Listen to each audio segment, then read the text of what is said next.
ஆச்சி மசாலா. எந்த சமையலும் ருசி தேடும் ரகசியம். 20 ரூபாய்.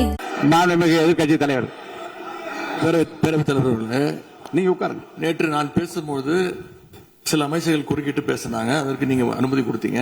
அதே மாதிரி இன்னைக்கு முதலமைச்சர் பேசும்போது சில வார்த்தைகள், தவறான வார்த்தைகள் பேசுறாரு. அவர் பார்ட்டி ஃபண்ட் அப்படின்னு சொல்லியிருக்கிறாரு. அவர் அமைச்சர் அந்த பார்ட்டி ஃபண்ட் எந்த பார்ட்டின்னு கூட சொல்ல தைரியம் இருந்தா சொல்லுங்க, நாங்க அதெல்லாம் ஃபேஸ் பண்ண தயாரா இருக்கோம். எதையும் ஆதாரத்தோடு எதையும் பேசுங்க. நீங்க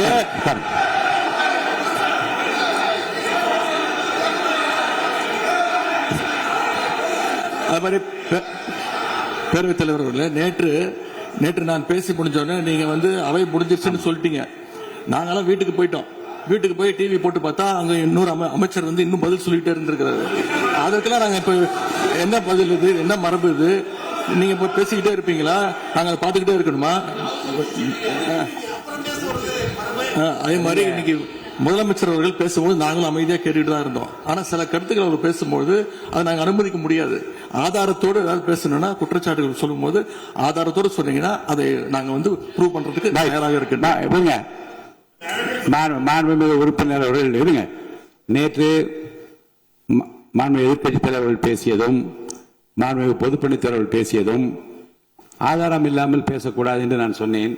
ஆய்வு செய்து நீக்கப்பட வேண்டியது நீக்கும் என்று சொன்னேன். இப்போது மாண்புமிகு முதல்வர் அவர்கள் பேசி முடிக்கட்டும். நீங்கள் கூறிய கருத்துப்படி அதில் ஆதாரங்கள் இல்லாத குறிப்பாக இருந்தால் அதை நீக்குவதற்குரிய உரிமை எனக்கு இருக்கிறது. ஆய்வு செய்து நான் நடவடிக்கை எடுப்பேன். ஆச்சி மசாலா. எந்த சமையலும் ருசி தேடும் ரகசியம். 20 ரூபாய்.